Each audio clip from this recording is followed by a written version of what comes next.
amigos da Popenfar, estimados que nos assistem pela TV Cidade, os nossos cumprimentos. Agradecemos mais uma vez a direção da TV Cidade que nos oportuniza de estarmos aqui, conversarmos com a comunidade de Farroupilha, especialmente os aposentados, que necessitam de informações, que possam tê-las através das imagens da TV Cidade, como também do nosso escritório, do nosso contato lá no centro, lá na galeria, lá no nosso escritório.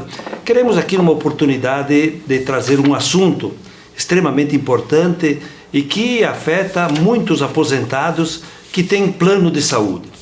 E este é um assunto que nós tabulamos, que estamos aqui e temos a grata satisfação de termos o Dr. Alex Sebem, que está aqui para nos esclarecermos esse assunto, para nós tentarmos tirar algumas dúvidas com relação a isso, porque é extremamente importante que você tenha, especialmente as correções, especialmente os aumentos que houveram, as modificações que a Agência Nacional de Saúde acaba colocando à disposição da comunidade e que nós acabamos não sabendo. Então vamos também esclarecermos e agradecemos a presença do Dr. Alex e que já de imediato a gente convida ele para nós darmos um panorama, exatamente o que é um plano de saúde, o que ele representa e o que ele traz de importante para nós. Nós sabemos que o SUS não atende todo mundo, tem dificuldades, sabemos que os planos de saúde são extremamente importantes, eles fazem um trabalho bom, mas também tem um custo realmente que acaba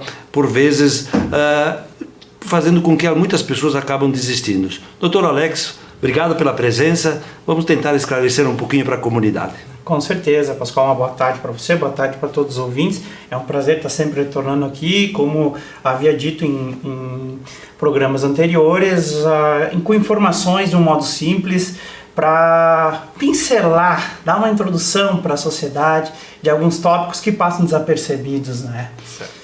E tu falaste uma coisa muito interessante, né? A saúde é uma questão pública, tanto que na Constituição de 1988 ela tornou-se relevância pública no seu artigo 197, e um artigo para frente, o 196, fala que é um direito de todos os cidadãos de receber e um dever do Estado em fornecer a saúde, tá? Mas, como tu bem disses, o SUS, Sistema Único de Saúde, não consegue atender a todos. E, sabendo disso, o governo, a administração pública, ela repassa uma parcela de estrutura, de aplicabilidade para a esfera privada. E aí surgem as empresas de planos de saúde, oferecendo várias modalidades e com ela, né, formalizando essa aplicabilidade em contratos. E o que as pessoas têm que ter em mente já de forma inicial é que quando tu vai fazer um contrato, que tu está pagando uma parcela, tu vai pagar uma contraprestação para ter o serviço, você vai cair em dois princípios. Tá? Primeiro é o princípio do mutualismo. O que é o mutualismo? É a questão da criação de um fundo para ajudar os demais. Então o que acontece? Você paga para alguns ocuparem. Isso não quer dizer que você vai ocupar o montante que você pagou. Ou também você pode ocupar muito a mais, mas aí por você ocupar a mais é porque alguém está pagando, né? Então esse mutualismo serve para isso. Para você paga para um fundo que é administrado por esse plano de saúde e ele vai então repassar as verbas para quem necessita, né? Eu posso passar do plano de carência, como a gente fala, eu posso utilizar uma UTI, eu posso utilizar um plano ambulatorial, um serviço só de ambulatório e dependendo da situação, eu vou despender mais ou menos gasto no plano de saúde, não tanto quanto eu contribuí ou talvez até a menos do que eu contribuí. Melhor dizendo. Plano de saúde, então, nada mais é do que um condomínio. É um fundo. É um fundo, digamos, um fundo de investimento para a saúde. Seria esse a questão. Então, às vezes, você não recebe a contrapartida do que investiu, ou às vezes você não investiu tanto e recebe uma contrapartida muito maior, porque os planos de saúde são um contrato de risco, eles são obrigados a cobrir. Né? E aí que entra o segundo princípio, que essa administração ela é intergeracional, entre gerações. Então, o que acontece? A gente sabe que as pessoas mais velhas, as mais idosas, melhor dizendo, né, não vamos tratar com um tom pejorativo, elas utilizam o plano mais frequentemente do que os mais jovens. Então, a ideia de que tem essa gradatividade no pagamento, no reajuste, ela serve justamente para atrair os mais jovens com mensalidades mais amenas, e aí fazendo com que eles façam a sua contratação no plano e não vão utilizar com tanta frequência, né? A regra é que eles não utilizem com tanta frequência, ajudando a cobrir os gastos dos mais velhos, dos mais idosos, né? Então essa que seria num primeiro momento os dois princípios que as pessoas não sabem, mas que existem no plano de saúde. Aí nós entramos na questão Pascoal, do reajuste, né? Como é que funciona isso? Por que eu estou pagando tanto um valor X e agora eu estou pagando um valor Y? Bom, o contrato de plano de saúde ele tem dois tipos de reajustes. O reajuste do aniversário, né? Que é o índice agora que nós estávamos conversando ali anteriormente, que ficou em 7,35, né? Esse ano. E tem o reajuste por faixa etária. Infelizmente, agora foi em 2017, teve uma decisão do Superior Tribunal de Justiça legitimando o reajuste pela faixa etária. Então hoje o contribuinte, sim, ele vai ter dois tipos de reajustes, o de aniversário e o da faixa etária. Da faixa etária. Resumindo tudo isso, então nós temos um fundo, né, que ele é gerenciado, ou ele é administrado, no caso aqui mais especificamente nós aqui, que nós conhecemos mais pela Unimed, por exemplo, que é uma tem Golden Cross, tem outras tantas, Taquimed, Circo Operário, tem outras tantas aqui, Taquine, tem outras tantas, mas o que mais uma das que a gente tem mais contato aí, que é a Unimed, né? Que ela é e ao mesmo tempo ela é fiscalizada pelo Conselho Nacional, pela Agência Nacional de Agência Nacional de Saúde. ANS. Isso, ANS. então é isso aí. E que, claro, que dentro disso, então, existem algumas regras que elas são impostas por essa Agência Nacional de Saúde. Isso aí. Que estabelece os percentuais de aumento e esses reajustes e essas tabelas e a fiscalização disso tudo, né? Isso mesmo. Exatamente aqui nós estamos. E o que, claro, a gente fica, que a gente quer trazer para os telespectadores, para aqueles que nos assistem, aqueles que são nossos queridos aposentados, é de que acabem também junto conosco, acabem fiscalizando isso. Acho que é isso. A primeira coisa é que quando há um aumento nessas tabelas e nessas faixas que você falou, de que dos aumentos anuais, que ela é por aniversário, né?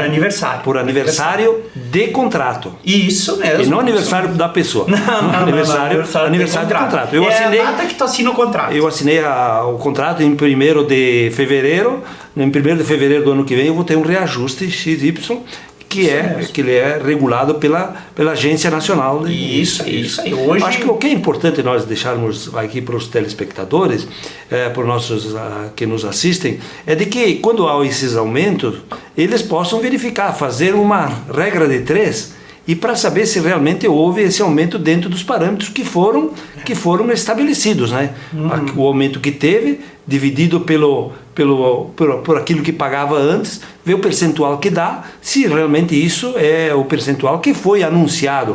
Por exemplo, nesses últimos agora, uma média, aí depende do aniversário, como foi dito, de 7,35. Mas a questão toda também é, se o meu aumento de aposentado foi de 4 pontos alguma coisinha, como é que o aumento vai ser de 7 pontos alguma coisa, né? Então essas coisas que deixam a gente também um pouco assim, cada vez dilapidando cada vez mais a nossa aposentadoria, né? É interessante o que tu falou, Pascoal, porque o aumento hoje, o de aniversário, que nós falamos no assinatura do contrato, ele é 7,5. A resolução normativa 63 de 2019, ela determinou que os contratos de maio de 2019 a abril de 2020 deve ter o reajuste máximo de 7,35. Aí entra o outro reajuste, que é a faixa etária. Então nós temos dois reajustes aqui. Quem não trocar de faixa etária vai pagar os 7,35 de reajuste. Mas quem vai trocar de faixa etária, aí vem a segunda fórmula para calcular se realmente você vai pagar um reajuste abusivo ou não, tá? A questão, Pascoal, e como tu falou, como é que a gente vai saber? É uma discussão bem grande ali. Tem o Instituto Brasileiro de Direito do Consumidor, ele há muito tempo com a Agência Nacional de Saúde e os planos de saúde vem discutindo por uma fórmula mais simples e mais clara para o consumidor. Porque, claro, vamos falar de cuidados que o consumidor tem que ter. No momento que ele vai contratar um plano de saúde, ele tem que perder o tempo de sentar na frente da atendente para ela explicar para ele qual é a abrangência, qual o tipo de contrato que ele está tendo, quais são os serviços oferecidos e como se fará o reajuste, tanto pelo aniversário quanto pela faixa etária. Porque tais informações têm que estar devidamente previstas conforme o artigo 6º do Código de Defesa do Consumidor, que é um direito do consumidor ter toda a informação. E, inclusive, se não constar no contrato, o plano de saúde não pode aplicar o reajuste para este consumidor que não teve claramente as informações contidas no contrato. Né? E aí que mora a situação na questão da faixa etária, porque nós podemos entrar mais adiante, mas já adiantando, uma vez eram 7 faixas etárias, então tu podia ter até 70 anos o reajuste pela faixa etária, posteriormente não mais, né? E essa resolução 63 ali, ela modificou, ela diminuiu, agora veio para 59 anos. Então você vai ter, e ela criou 10 faixas etárias, então você vai ter dos 0 aos 59 anos reajustes pela faixa etária. Posteriormente a isso não se aplica mais reajuste pela faixa etária, somente pelo aniversário do contrato. Né? Então é ali que tem que mora um segredinho, porque chega lá nos 59 anos, tem aquele reajuste, digamos, grande, aquele reajuste abusivo. Né? E você não sabe como, consumidor, que a gente falasse, uma regra de 3, mas como que eu chego nessa regra de 3? Porque hoje, só para questão de conhecimento, não vamos conseguir adentrar no assunto, porque ele é bem complexo. Hoje, como é que você faz um cálculo? Como é que a Agência Nacional de Saúde faz o controle? Ela pega o IVDA, Índice de Assistência, Índice de Gastos Assistenciais, que é quem informa isso é o plano de saúde, que ele faz uma planilha do ano passado até esse ano, por exemplo, para demonstrar quanto ele gastou, que vai somar 80% desta fórmula, mais o IPCA, Índice de Preços e Custos ao Consumidor, que formaria 20%. E você diminui pelo subitem do plano de saúde dentro do IPCA. Eu enrolei a cabeça do pessoal? Sim, é complicado. Sim. Mas só para ter uma ideia de como funciona a fórmula, né? E aí você tem uma porcentagem exata de quanto deveria ser reajustado. Então, se para nós, que a gente opera com o direito, é difícil, quem dirá para o consumidor? E o Instituto Brasileiro de Direito do Consumidor, junto com a Agência Nacional de Saúde Suplementar, que é a reguladora e fiscalizadora desses planos, ela também entende isso, que é complicado passar essa informação para o consumidor. Né? E aí eles agora, em 2018, mudaram a metodologia de custos para facilitar. Não estou dizendo que ficou bem simples, até porque o Instituto Brasileiro de Direito do Consumidor continua questionando essa nova fórmula que a Agência Nacional de Saúde fez. Mas nós temos pequenas dicas, tá? Só para tu ter uma ideia, já vou te adiantando. Por exemplo, essa resolução 63 da Agência Nacional de Saúde, ela diz assim, que feita essa fórmula, tá? A pessoa que está na última faixa etária, está lá com 59 anos, o aumento que ela vai ter não pode ser 6 vezes maiores a quem tem a primeira faixa etária, que é do 0 aos 18. Tá? Então vamos fazer um exemplo. Alex, advogado, está com 59 anos. E aí eu tenho o meu reajuste. E eu vou lá e vejo no meu plano quanto seria o valor de alguém do meu filho de 15 anos, que estaria dentro da faixa etária do 0 a 18. É a primeira faixa etária do contrato. E eu pego o plano dele e vejo que está somando o plano dele com o meu, o valor que eu pago é 6 vezes maior que a primeira faixa etária. Nós já temos uma abusividade. Se for maior. Se for igual ou menor, está dentro da resolução da Agência Nacional de Saúde, então não tem problema. Então são esses, o que o consumidor pode ver de antemão, esse tipo de informação. O restante teria que fazer um cálculo matemático. Sim, é bastante complicado pro aposentado, para aquele que tem o plano de saúde, de termos fazer esses cálculos, de fazer isso. Ele tem lá, agora aumentou tanto, será que está correto, se não está correto isso, como é que eu vou fazer, né? Não tem como ele ter todas essas informações. Claro que o Dr. Alex e outros advogados e outros que têm conhecimento sobre isso podem auxiliar nessa questão. Até nós lá também podemos encaminhar alguma coisa nesse sentido. A gente não tem esse viés, mas enfim, dá para termos também essa preocupação. Eu estava vendo de que hoje no Brasil, eu não tenho cálculo de Farroupilha, que quase 30% da população tem plano de saúde, né? Claro que no Nordeste menos, aqui nós temos mais. Parece que Farroupilha hoje, em função das empresas que tem os planos empresariais e outros que tem hoje, chega a 40 e depois quase 50% da população que tenha planos de saúde, e que é bastante significativo, né? Mas o que hoje preocupa mais nós da Popenvar, e por isso desse assunto ser trazido aqui e podermos compartilhar com a comunidade, é de que muitos aposentados chegam a um limite que não conseguem mais, né? O aumento de 7 e o aumento da nossa aposentadoria de 4 chega a um ponto que começa a estrangular isso e não tem. Mas infelizmente a gente sabe de que, e aí que é onde, como tu disseste lá no início, quando a gente mais precisa é que depois dos 60 e poucos anos que começa a aparecer algumas dificuldades mais na saúde, e que a gente precise mais da questão hoje dos planos de saúde para nós. É o meu caso, né? Eu nunca fui no médico. Quando fui fazer 6 safenas, né? Então, claro, aí o custo, imagina quanto não foi, né? É o que nós conversávamos lá. Por isso que o plano de saúde tem que trazer os jovens, porque às vezes o custo que tu tem, somado com o que tu contribuiu para o plano, ele estaria, entre aspas, no prejuízo. Mas aí, se é um fundo, como nós falamos, pelo princípio do mutualismo, os mais jovens, aquele jovem que contribuiu 2, 3 anos e não utilizou o plano, ele estaria ajudando de uma forma universal os outros integrantes do plano. Claro. No teu caso. No meu caso, né?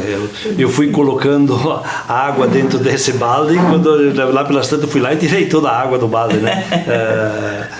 Essa questão toda. A gente sabe disso, e outros exemplos e muitos, né? O que a gente gostaria, e o que eu gostaria, o que muitos gostariam, era nunca pagar e nunca utilizar, mas se precisar, que tivesse um atendimento bom. E a gente sabe que tem algumas que fazem um trabalho excelente com relação a isso, e a gente sabe também que muitas questões têm que entrar na justiça para poder resolver alguns problemas com relação a esses direitos que a gente tem, e que eu acho que é importante até por parte do direito de nós, daqui a pouco termos essas informações no plano de saúde e outras questões que são inerentes ao plano de saúde. Eu teve um caso que eu também acabei me envolvendo, é de uma cirurgia bariátrica. A pessoa estava completamente, estava com problemas de saúde e não tinha uma autorização com relação à obesidade dessa pessoa, e teve que entrar na justiça para poder conseguir fazer a cirurgia, né, num plano de saúde aqui da região também. Então isso tudo eu acho que é importante os nossos telespectadores terem essa informação de que existem muitas coisas que o aposentado, especialmente o aposentado, estamos falando para a população em geral que tem plano de saúde, mas ao mesmo tempo também daquelas pessoas que precisam do plano de saúde e que daqui a pouco não tem, né?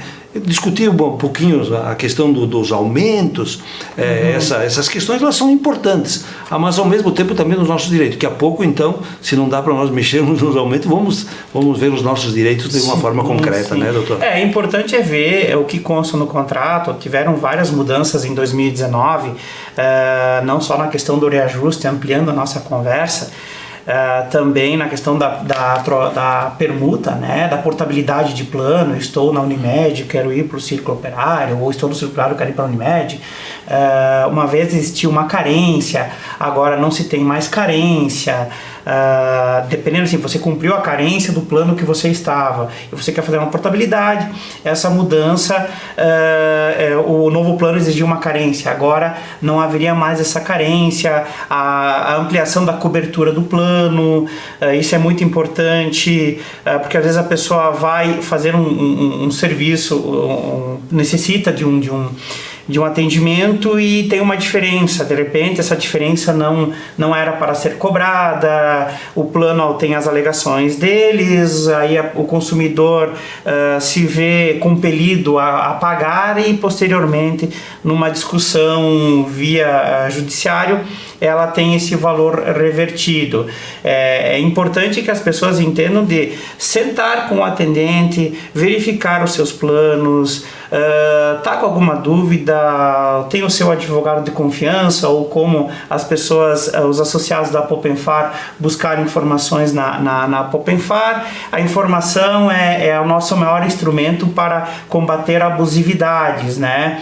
E os planos de saúde, eles estão de um tempo para cá sendo muito sérios e muito prestativos na sua contraprestação, mas sempre tem alguma questão a ser discutida que o consumidor acaba, por falta de informação, sendo lesado, né? Sem dúvida, porque eu vejo assim que hoje a medicina avançou muito, né?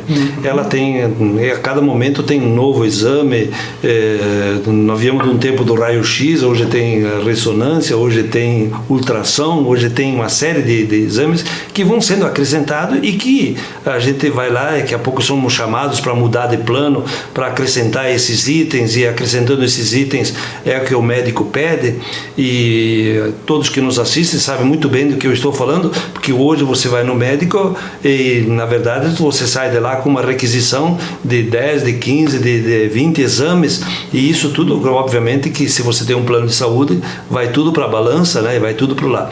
E também a gente tem conhecimento, né, doutor, de que a Unimed e outros planos de saúde, eles fazem um balanço individual de cada um, né? Eles fazem lá quanto eu gasto para a Unimed e quanto eu pago para a Unimed. Eles têm através da sua informática, ele tem esses custos, mesmo que seja um compartilhamento, como foi falado por você, e que hoje eles têm isso também. E eles acabam também criando alguma dificuldade.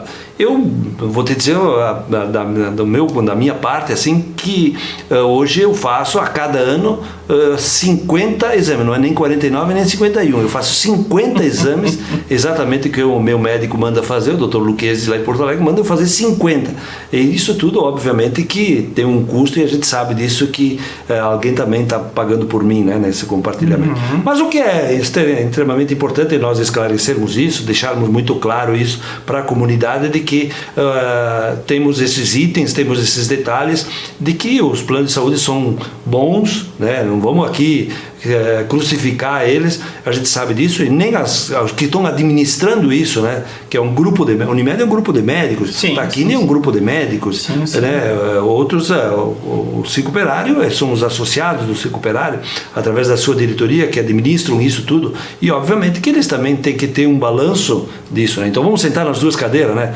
vamos sentar nas duas cadeiras para também termos. Eu tenho pregado uma coisa que eu acho que é importante a gente deixar, que cada vez mais os nossos planos de saúde tenham avanço, né, na tecnologia, né?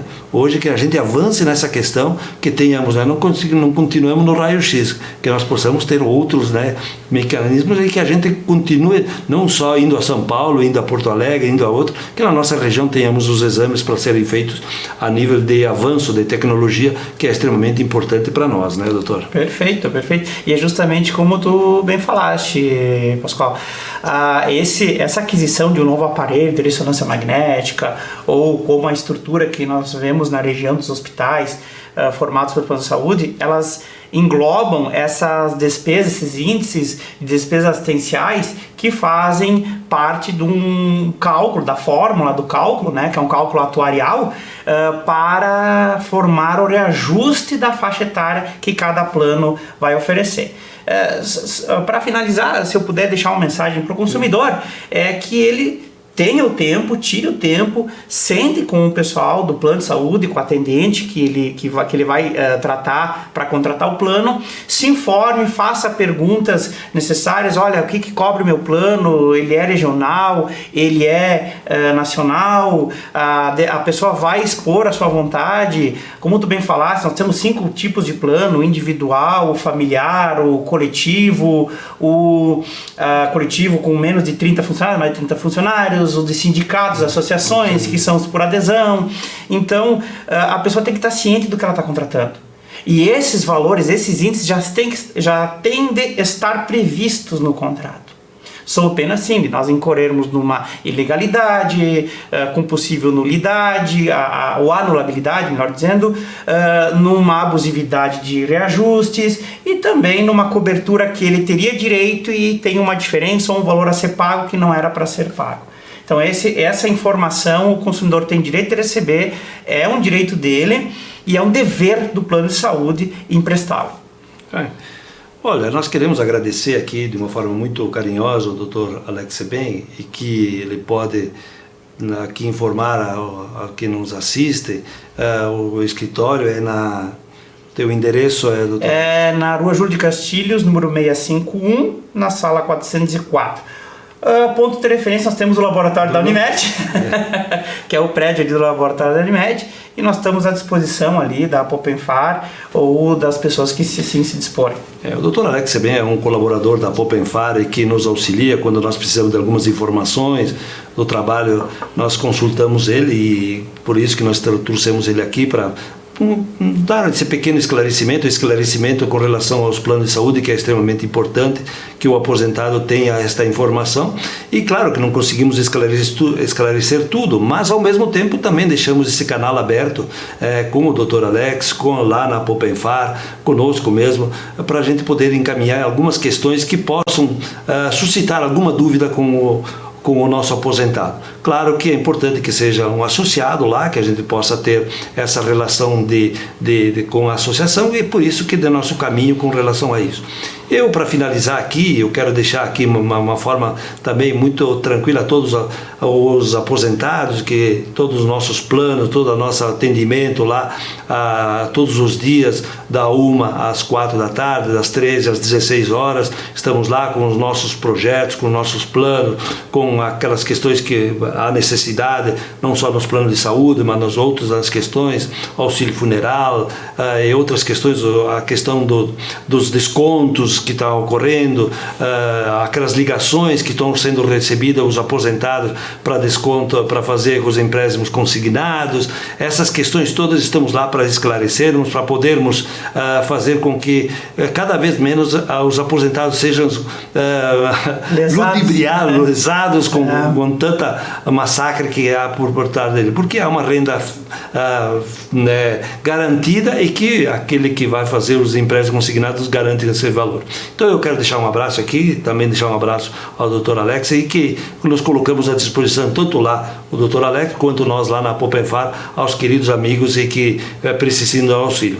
Assim nós encerramos essa oportunidade e nos colocamos à disposição. Muito obrigado.